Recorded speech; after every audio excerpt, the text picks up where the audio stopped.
vine a unas jornadas de acceso de las mujeres indígenas a la justicia. Y en aquel entonces recordarán ustedes que en la comunidad de Santa María, aquí en Polanco, estaba el caso de Frusina Cruz, que fue retomado por las dos grandes cadenas televisoras de nuestro país como un ejemplo de cómo en los pueblos originarios se marginaba, se discriminaba a la mujer que quería participar en política. Y yo, como buen sujeto occidental, desconocedor de las costumbres y de la cultura que decía la magistrada, de esa cosmovisión de los pueblos, en este caso pueblos zapotecas, compré el argumento y critiqué fuertemente el que esta persona fuera excluida de la contienda política. Al terminar la exposición, se acerca un grupo de personas y me dice: magistrado, está usted, no tiene información completa. Lo que sucede en el caso de Frusina Cruz no es que por ser mujer no pueda participar en contiendas políticas. Estos compañeros incluso eran de la comunidad de San Pablo Guelatao. Tuve oportunidad después de ir a San Pablo Guelatao y me dijeron: ahí va a encontrar usted en el Palacio Municipal fotografías de mujeres que han sido alcaldesas, que han sido presidentas municipales. El problema es el problema es que para estas comunidades lo importante es una carrera, vamos a llamarle carrera en términos occidentales, una carrera política en donde la persona empieza con cargos menores y va ascendiendo, y en donde la comunidad va observando si esa persona tiene un comportamiento ético de acuerdo con los intereses colectivos de su comunidad. Y solo hasta el final es que acceden a ciertos cargos ya de representación, como de presidencia municipal. Y ella no había recorrido estos cargos, no es por su condición de mujer. Y ahí entonces empieza un punto de quiebre que me ha interesado desde ese momento para poder penetrar, para poder ahondar más en estas diferencias culturales que provienen de cosmovisiones y que provienen incluso ahora de sentido común, de un sentido natural de las cosas. No es lo mismo que llegue una persona que se ausentó de la comunidad, que no conoce el momento que está viviendo la comunidad, llegue y pretenda ser presidenta municipal.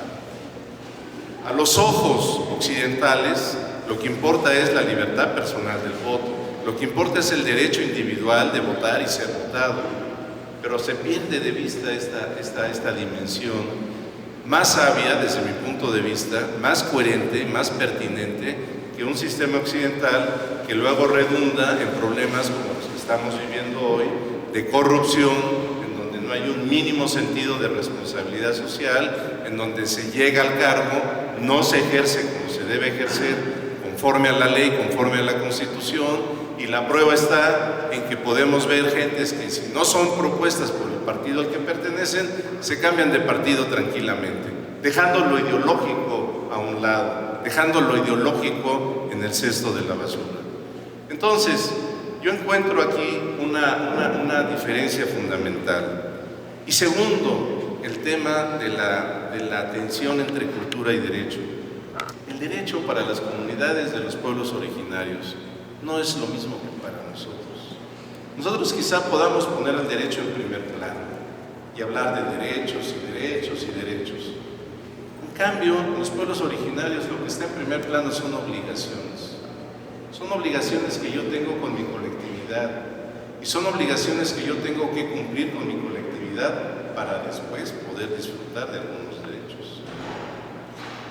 A mí me parece muy interesante que en algunas comunidades quienes son titulares plenos de derecho son las personas ya mayores, de la tercera edad, que ya pasaron por un cúmulo de experiencias, que ya saben muy bien el ejercicio de sus derechos y la responsabilidad de sus derechos.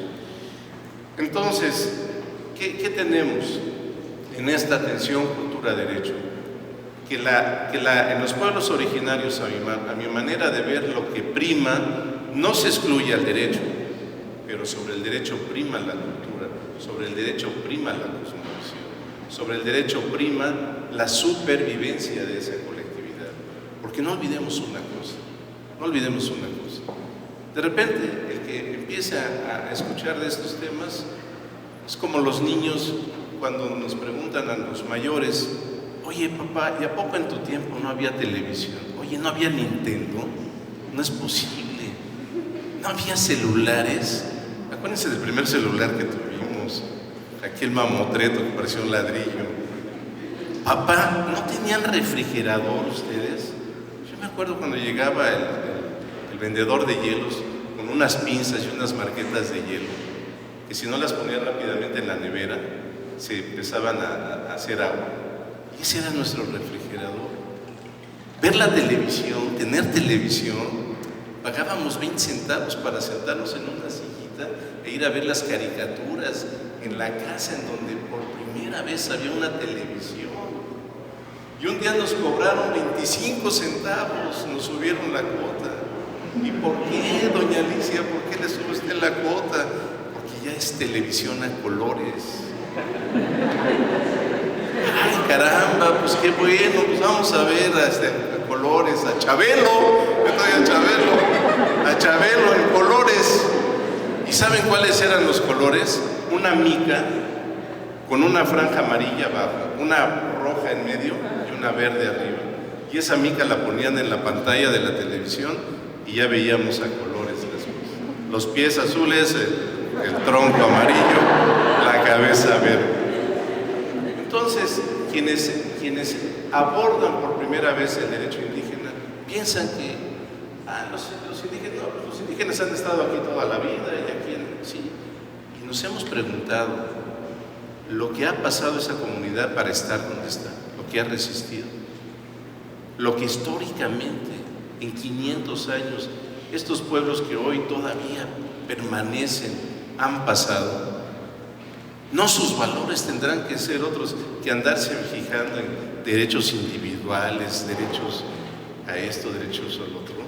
Cuando el tema para ellos no es ejercer un derecho, sino es sobrevivir, resistir, permanecer, luchar contra el embate cultural, luchar contra el embate ideológico, material, etc.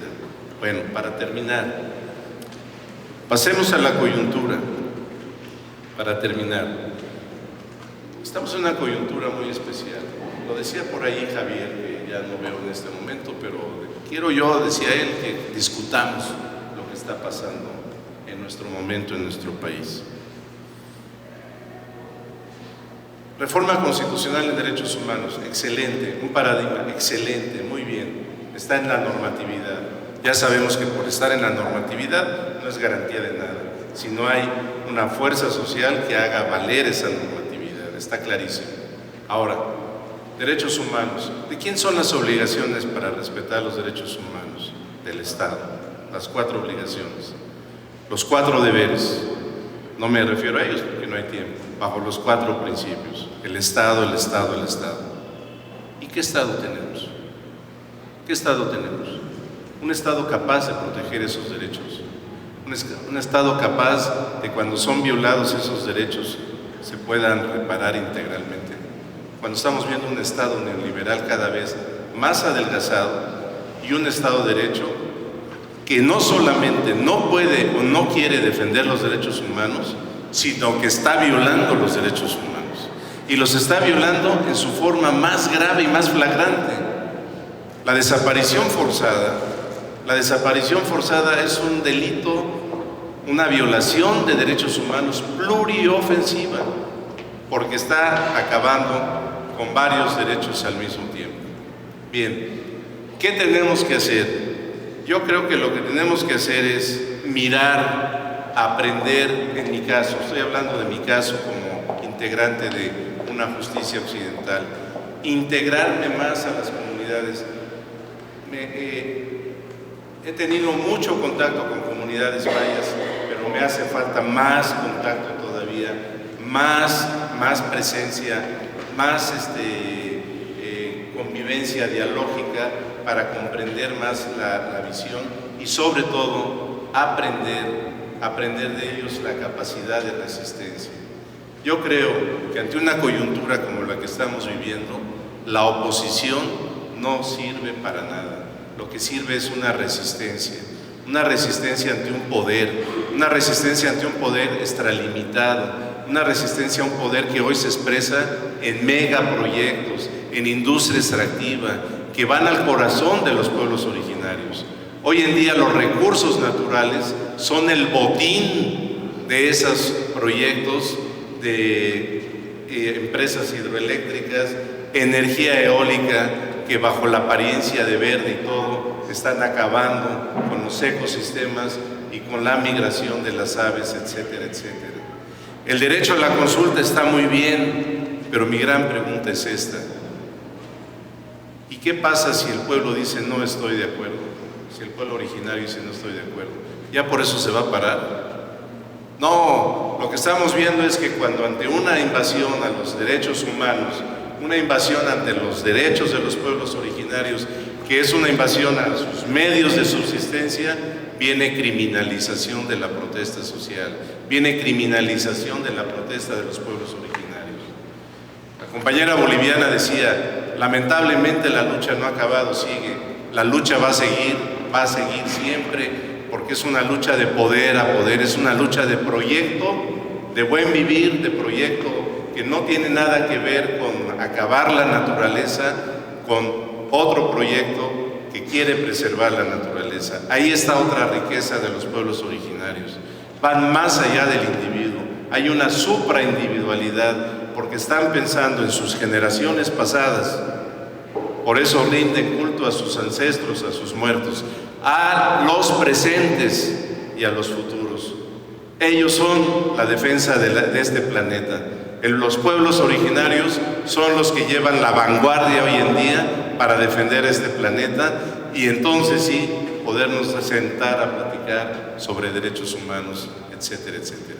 Esos pueblos originarios, ese derecho de los pueblos originarios es el que nos va a sacar adelante. Gracias por su atención.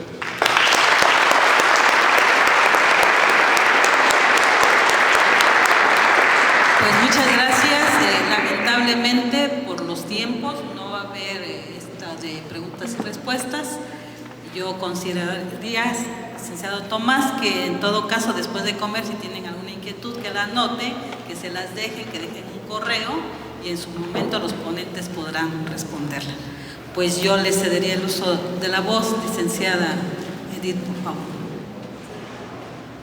Pues les pedimos mil disculpas, esto de los tiempos no lo podemos recuperar, entonces tampoco queremos seguir sacrificando su espacio para tomar sus alimentos, ya que regresamos con las actividades a las 4 de la tarde.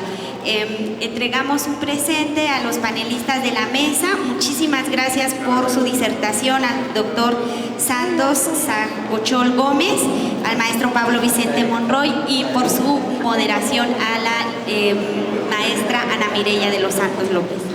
Muchísimas gracias, y reanudamos nuestras actividades a las 4 de la tarde en la